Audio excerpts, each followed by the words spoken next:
धाकड़ खबर, बेखौफजुमा बेबाक अंदाज।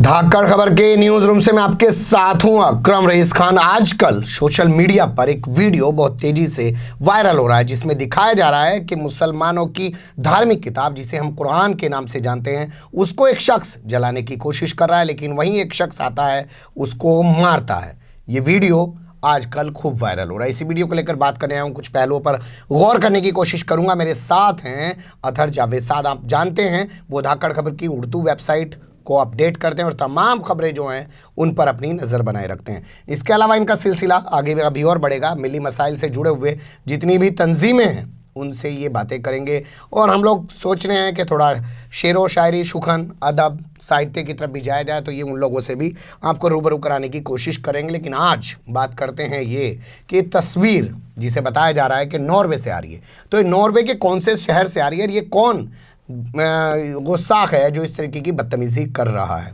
जी, ये खबर नॉर्वे के क्रिस्टेनसेंड की है जी, और यहाँ की जो आबादी है वो 80,000 है, मुसलमान 2,000 यहाँ पर हैं। और यहाँ की एक तंजीम है स्टॉप इस्लामाइजेशन ऑफ नॉर्वे, जी, उसके जो सदर हैं जी, वो आर्ने थ्यूमर हैं। जी, इन्होंने एक हफ्ते पहले ये ऐलान किया था कि हम कुरान करीम को जलाएंगे, एक इंटरव्यू में बताया था।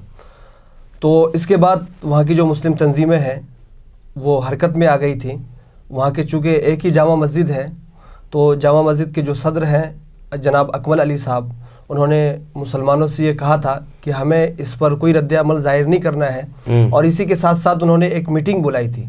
मीटिंग में वहाँ के मेयर को, पुलिस को और जो लोकल लोग थे उन सबको बुला करके उनके साथ मीटिंग की। तो सब ने कहा कि कुरान करीम को जलाने वाली जो ये हरकत है हम इसको बिल्कुल सपोर्ट नहीं करेंगे, हम इसके साथ नहीं, इसके खिलाफ हैं। लेकिन चूँकि नॉर्वे में फ्रीडम ऑफ स्पीच है और उसके तहत हर एक को इजहार राय की आज़ादी है मुकम्मल तौर पर, इसी वजह से हम उनके मुजाहरे को रोक नहीं सकते। और अगर वो ऐसा कोई काम करते हैं कि जिससे किसी धर्म की को आहत पहुँचे, भावनाओं को आहत पहुँचे, तो हम फिर उसके खिलाफ कार्रवाई करेंगे।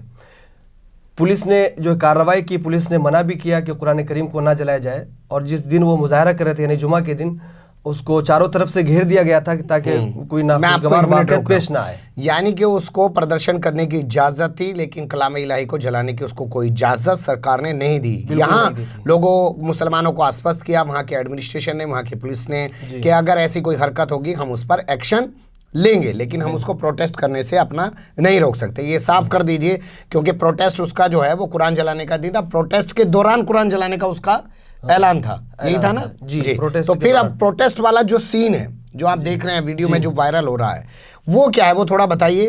वो तो चला रहा है, फिर उनकी मौजूदगी के दरमियान मामला ये हुआ कि इसके जो स्टॉप इस्लामाइजेशन ऑफ नॉर्वे के जो सदर हैं आर्ने थ्यूमर जी, इनके पास एक कुरान करीम का नुस्खा था, तो जलाने की कोशिश की। तो पुलिस ने जल्दी से उस नुस्खे को अपने हाथ में ले लिया, मतलब उनसे छीन लिया। हाँ, इनसे छीन लिया। इसी दरमियान दूसरे शख्स जो थे लार्स थोरसन जी, इन्होंने एक अपने जेब से कुरान करीम का एक नुस्खा निकाला और उसको जलाने की कोशिश की। जैसे जलाने की कोशिश की तो एक शख्स जो वहाँ मौजूद थे मुसलमानों में से, उमर इलियास नाम करके, वो पुलिस बैरिकेड को फलांगते हुए वो उसके पास गया और उसको जो है मारा पीटी की उससे, और कुरान करीम को उसके हाथों से छीना और कुरान करीम को जलाने से जो है रोक दिया गया। तो ये है पूरा का पूरा मामला। अब बात करते हैं इसके कुछ और पहलुओं पर। पुलिस ने क्या एक्शन लिया जी, क्योंकि वो क्या रही थी अगर कुछ हुआ? दोनों को उस वक्त गिरफ्तार कर लिया गया और बाद में जिसने मारा पीटी की थी उसको बाद में रिहा भी कर दिया गया। और इसी के साथ साथ वहाँ की गवर्नमेंट जो है वो हरकत में आ गई है और इसके खिलाफ कानून बनाने जा रही है। कानून से पहले मैं ये जानना चाहता हूँ, लार्स थोरसन के खिलाफ या उसका जो करता धरता है आर्ने थ्यूमर, उसके खिलाफ क्या कार्रवाई हुई, क्या एक्शन लिया गया है? उन दोनों को गिरफ्तार कर लिया। वो दोनों गिरफ्तार हैं। जो इनके साथ मारपीट करने वाला लड़का था उमर इलियास, उसको छोड़ दिया गया। नाम में ही उमर है तो जज्बा तो दिखाएगा ही। खैर, तो उसको छोड़ दिया गया। अब यहाँ आते हैं सरकार के पहलू पर। बताया जाए सरकार कोई कानून लाने जा रही है। सरकार ये कानून लाने जा रही है कि धर्म किसी भी धर्म के भावनाओं को जो आहत करते हैं, नुकसान पहुंचाते हैं, उसके खिलाफ सख्त से सख्त कानून लाने जा रही है जी। वो कानून बनाने वहाँ पे जाने जा रही है जी। अच्छा, क्या लगता है ये कि न्यूजीलैंड के बाद ये दूसरा वाक़या है? न्यूजीलैंड के बाद हाँ ये दूसरा वाक़या। इस तरह के वाक़यात अब दुनिया में ज़्यादा पेश आ रहे हैं और इसकी वजह यह है कि जो ख़ास तौर पर कुछ लोग इस्लामोफोबिया को फैला रहे हैं जी। तो इस्लामोफोबिया की एक शक्ल है ये। तो 15 मार्च को न्यूजीलैंड के अंदर मस्जिद में घुसकर फायरिंग कर दी गई थी, जिसमें कई सारे जो नमाजी थे उनकी मौके पर मौत हो गई थी। बाद में जो शख्स पकड़ा गया था, वहाँ की पीएम ने कहा ये कोई मुसलमानों पर हमला नहीं, ये हमारे मुल्क पर हमला है और हम इसे बर्दाश्त नहीं करेंगे। और उसके बाद जो उन्होंने कदम उठाए वो काबिल तारीफ़ कदम है। उन्होंने बाकायदा कानून बनाया, उस शख्स को सज़ा दिलाने के लिए पूरी जद्दोजहद की। और इसके अलावा वहाँ का जो आम रेडियो है, उस रेडियो पर हर जुमे की, हर हफ्ते नमाज अजान जो है वो नस्र की जाने लगी, यानी कि उस पर जारी की जाने लगी। यही तमाम चीज़ें उभरी थी उस वक्त।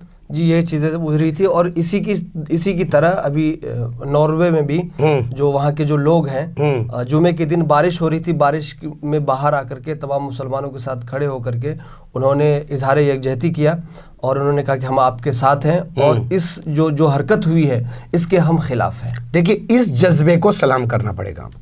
उन्होंने कहा जो गलत है हम उसे गलत कहेंगे और आपके साथ हम खड़े हैं, आपके साथ जो कुछ हुआ है हम इसकी मजम्मत करते हैं, हम इसकी निंदा करते हैं।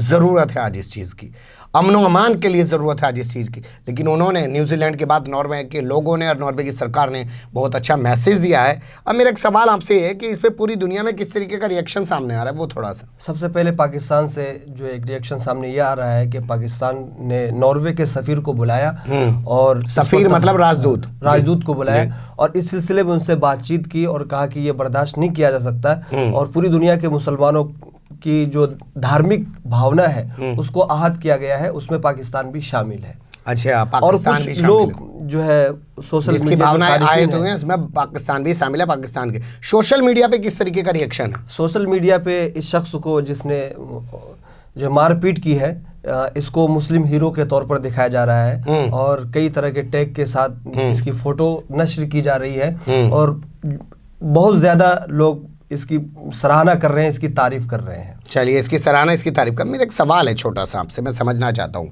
इस आदमी के प्रोफाइल पे बाद में आऊँगा। क्या आपको नहीं लगता कि आजकल आसान हो गया, पब्लिसिटी पाने का स्टंट है? इस्लाम के खिलाफ लिखिए, मुसलमानों के खिलाफ लिखिए, उनके तमाम चीज़ों के खिलाफ कुछ बोलिए, कुरान को ही जला दीजिए, कुछ नहीं मिल रहा।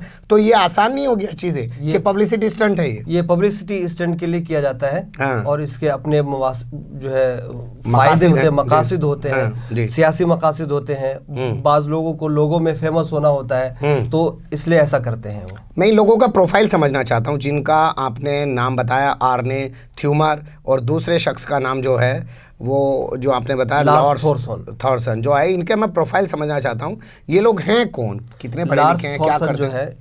ये न्यूज़ एडिटर भी रह चुके हैं और पॉलिटिशियन भी है। लार्स थॉरसन नहीं, Arne Tumyr stop Islamisation of Norway की ये सदर है आर्ने थ्यूमर और इसी के एक रुकन है लार्स थॉरसन। मतलब ये लोग वहां पर पूरे नॉर्वे में एक मुहिम चला रहे हैं कि स्टॉप इस्लामीजेशन, इस्लामीकरण जो हो रहा है वहां पे लोगों का, उसे रोकने की कोशिश कर रहे हैं। ये इनका मूवमेंट है जी, या और भी कुछ है? इनका एक मूवमेंट है, ये पूरी एक तहरीक है बाकायदा तौर पर जो 2008 से यहाँ पर काम कर रही है और इससे पहले भी एक कमेटी के नाम से थी लेकिन 2000 में इसकी शुरुआत हो चुकी थी लेकिन बाद 2008 में आकर के बाकायदा एक तंजीम की शक्ल इख्तियार किया इसने और इसको नाम दिया गया स्टॉप इस्लामाइजेशन ऑफ नॉर्वे। अच्छा, एक चीज़ मैं यहाँ ये समझना चाहता हूँ, थोड़ा भारत के पस मंज़र में इसको समझना चाहते हैं। भारत में ऐसी घटनाएं अगर हो जाती हैं तो यहाँ की सरकार, यहाँ की जो मशीनरी है और यहाँ के जो चीज़ें हैं वो उस तरीके से क्यों नहीं नज़र आती जैसे न्यूजीलैंड में नज़र आई, जैसे नॉर्वे में नज़र आई? दरअसल बात यह है कि यहाँ के जो पॉलिटिकल पार्टियाँ हैं और पॉलिटिकल लोग हैं, एंटिटी हैं, वो हमेशा इस बात को मद्देनज़र रखती हैं कि हमारा इस स्टैंड से या ऐसा करने से हमें कोई फ़ायदा होता है कि नहीं होता है।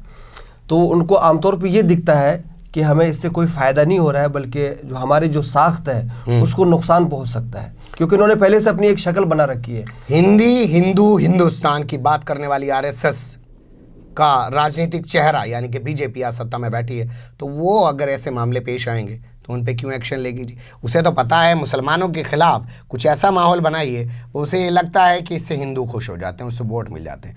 पर क्या हिंदू सिर्फ इस बात से खुश होंगे कि मुसलमानों का कटड़ा मर गया और हमारी दीवार गिर गई? हमें उसका डर नहीं है, हमें उसका खौफ नहीं है। सोचिएगा कि ये मुल्क को किस ओर ले जा रहे हैं। क्या आपको नॉर्वे और न्यूजीलैंड के लोगों की तरह नहीं सोचना चाहिए?